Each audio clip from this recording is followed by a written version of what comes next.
Hello বন্ধুরা, কেমন আছো তোমরা সবাই? আশা করি অনেক অনেক ভালোই আছো।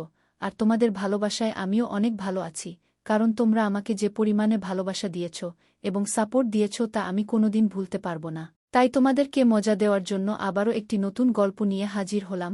গল্পটি শোনার মতো, আশা করি তোমাদের দাঁড়িয়ে যাবে এবং তোমরা হাতের কাজ করতে সবাই হেডফোন নিয়ে বসে যাও। আমি লক্ষ্য করলাম তিনি আমার ওখানে চেয়ে আছেন, পরে আমি দেখলাম আমার হাত ওখানেই ছিল এবং আমার জামা প্রায় অনেকটা উপরে ছিল। আমি সব ঠিক করে তাকে বললাম, কি দেখছেন? এভাবে তিনি বললেন, তুমি যা আমাকে দেখাচ্ছিলে তাই আমি দেখতে পারছিলাম, অনেক সুন্দর। আমি তাকে বললাম, তাই বুঝি? কেবল কি দেখবেন না, আরও কিছু করার ইচ্ছা আছে। হ্যালো ফ্রেন্ডস, কেমন আছো সবাই? আমি লিজা। আমি দেখতে অনেক সুন্দর ছিলাম আর আমি একটু মোটা ছিলাম, যা আমাকে আরও আকর্ষণ করে তুলেছিল। আমাদের বিয়ের এখনও 1 সপ্তাহ হয়নি, আমরা এখনও ভালোবাসার আনন্দে বিভোর। হঠাৎ আমার বাসা থেকে ফোন আসে যে আমাকে যেতে হবে, কারণ আমাদের বাসায় একটি বড় অনুষ্ঠান আছে। আমার স্বামী সেখানে যেতে পারবে না কারণ তার অফিসের জরুরি কাজ পড়ে গেছে। তাই আমাদের দুজনের মন খুব খারাপ হয়ে গেল, কারণ এখনও আমরা ভালোভাবে সময় কাটাতে পারিনি, আমরা এখনও বিয়ের পুরো আনন্দ উপভোগ করতে পারিনি। এখন আমাকে কিছুদিন আলাদা থাকতে হবে। আমি সেদিন আমার স্বামীকে অনেক ভালোবাসা দিয়ে বিদায় জানিয়ে আমার বাসায় চলে এলাম। চলে আসার পর একা একা ঘুম আসছিল না, আমার স্বামীর কথা খুব মনে পড়ছিল। তাই রাতে ঘুম না আসার কারণে তার কথা মনে করে হাতের কাজ শুরু করে দিলাম। এইভাবে অনেকক্ষণ কাজ করার পরে ঘুমিয়ে পড়লাম। আমি এ ধরনের কাজ করতে বেশ অভ্যস্ত, বিয়ের আগেও আমি অনেকবার এসব করেছি। যাই হোক, পরের দিন সকালে ঘুম ভেঙে দেখি বাসায় অনেক মেহমান এসেছে, কারণ আজ আমার ছোট ভাইয়ের জন্মদিনের অনুষ্ঠান ছিল। এই কারণেই আমাকে আসতে হয়েছে। আমরা সবাই অনুষ্ঠান উপভোগ করছিলাম। হঠাৎ আমি এক অপরিচিত ব্যক্তি দেখতে পেলাম। সে আমার স্বামীর মতো ছিল, চেহারায় কিছু মিল ছিল। আমি আমার ছোট ভাইকে জিজ্ঞাসা করলাম, ওই লোকটিকে? সে বলল, উনি একটি ব্যাংকে চাকরি করেন এবং বাবার সাথে অনেক পরিচিত, কারণ তিনি বাবার কাছে অনেক সাহায্য করেছিলেন নির্দিষ্ট বিষয়ে। তারপর থেকে তিনি বাবার কাছে অনেক পরিচিত হন এবং প্রায়ই আমাদের বাসাতে আসেন। আমি বললাম, ঠিক আছে, তুই যা মজা করো। আমি ওই ব্যক্তির দিকে তাকাতেই তিনিও আমার দিকে তাকালো। আমাদের একসাথে চোখে চোখ পড়ল।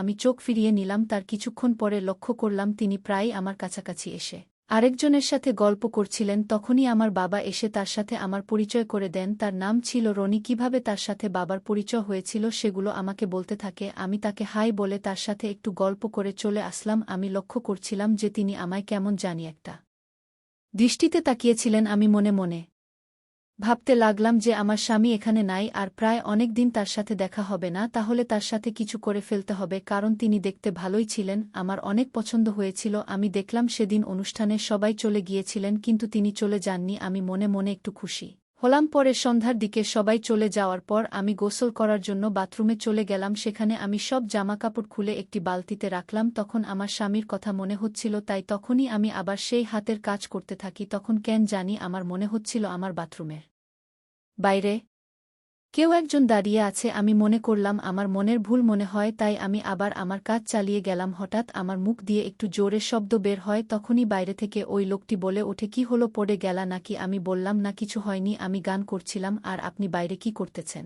তিনি বললেন, আমিও গোসল করব, তাড়াতাড়ি বের হওয়া। এই কথা শুনে আমি আর দেরি না করে তাড়াতাড়ি গোসল শেষ করে বের হওয়া। দেখলাম তিনি দাঁড়িয়ে আছে আর আমার ভেজা শরীরের দিকে তাকিয়ে আছে। আমি তখন তাকে মজা করে বললাম, নেন তাড়াতাড়ি আপনি গোসল করেন, একটু পরে যখন আমি আসলাম আমার মনে হলো যে আমি আমার জামাকাপড় আর শর্টস সবই সে জায়গা রেখে এসেছি। তাই আমি দ্রুত দেরি না করে বাথরুমে গিয়ে বাইরে থেকে তাকি আর বলি, আপনি এখনই একটু বের হন, আমার জামাকাপড় সেখানে আছে, সেগুলো আমাকে নিতে হবে। তিনি আমার কথা শুনে বললেন, এখন পারব না, পরে আসো। আমি উত্তর দিলাম, না, এখনই সেগুলো লাগবে। তিনি জবাব দিলেন, আমি সবকিছু খুলে গোসল করছি, শুধু একটি শর্ট প্যান্ট আছে, আমি কিছু নিয়ে আসিনি, তাই এখন বের হতে পারব না। আমি বললাম, সমস্যা নেই, একটু বের হন। আমার কথা শুনে তিনি বের হলেন। তখনই আমি তার যা দেখলাম তার শর্টসের উপর থেকে সেটি একদম পরিষ্কার বোঝা যাচ্ছিল। আমি তা অবাক চোখে চেয়ে রইলাম। আমি ভুলেই গেছিলাম যে কেন সেখানে যাওয়ার কারণ। তিনি বললেন, যদি এভাবে চেয়ে থাকি তাহলে সেটি বাইরে বের হয়ে আসবে। আমি একটু লজ্জা পেয়ে কিছু না বললেই সেখান থেকে চলে আসলাম রুমে। এসে আমি তার ওটার কথা ভাবতে লাগলাম। মনে মনে ভাবছিলাম, এটা তো আমার স্বামীর থেকেও ভালো হবে। এবার ঠিক করলাম যে যে করেই হোক আমার সেটা লাগবে। এইসব ভাবতে ভাবতে আমি আমার সাথে কাজ আবার শুরু করে দিলাম। অনেকক্ষণ কাজ করেন যে ঘুমিয়ে পড়লাম নিজেই জানি না। কিছুক্ষণ পরে তিনি আমার রুমে আসেন এবং আমাকে ঘুম থেকে উঠিয়ে বলে বাবা নাকি আমাকে ডাকছেন। আমি লক্ষ্য করলাম তিনি আমার ওখানে চেয়ে আছেন। পরে আমি দেখলাম আমার হাত ওখানেই ছিল এবং আমার জামা প্রায় অনেকটা উপরে ছিল। আমি সব ঠিক করে তাকে বললাম কি দেখছেন এভাবে। তিনি বললেন তুমি যা আমাকে দেখাচ্ছিলে তাই আমি দেখতে পারছিলাম। অনেক সুন্দর। আমি তাকে বললাম তাই বুঝি, কেবল কি দেখবেন না আরও কিছু করার ইচ্ছা আছে? তিনি বললেন তুমি চাইলে সব হবে। আমি বললাম আজ রাতে আমার রুমের দরজা খোলা থাকবে এবং আমি আপনার জন্য অপেক্ষা করব। এই বলে আমি আমার বাবার সাথে দেখা করতে গেলাম। আমি অনেক খুশি ছিলাম যেকোনোভাবেই আজকে তাহলে আমি সেটার আনন্দ নিতে পারব। রাতে খাওয়া দাওয়া শেষে আমি আমার রুমে চলে যাই আর তার জন্য অপেক্ষা করতে থাকি। আর আমি আমার স্বামীর সাথে ফোনে মজা করছিলাম আর আমি হাতের কাজও করছিলাম। আমার স্বামীকে মজা দিচ্ছিলাম ফোনে। একটু পরে ফোন রেখে এবার তার কথা ভাবতে ভাবতে আবারও হাতের কাজ শুরু করে দেই। এভাবে কখন যে ঘুমিয়ে পড়লাম নিজেও জানি না। মাঝ রাতে হঠাৎ আমার ঘুম ভেঙে যায়। দেখি তিনি কখন যেন আমার রুমে চলে আসছিলেন আর তিনি আমাকে ভালোবাসা দিতেছিলেন। আমি দেখলাম তিনি আমার সব খুলে রেখেছিলেন। তারপর আমি তাকে আর দিলাম না। তিনি তার কাজটা অনেক আনন্দের সাথে করতেছিলেন আর আমার অনেক ভালো লাগছিল। অনেক সময় ভালোবাসা নিয়ে আমি তাকে ভালোবাসতে শুরু করি। আমি তারটা দেখে অনেক খুশি ছিলাম কারণ এটা অনেক ভালো। তারপর আমি তাকে বললাম এখন আসো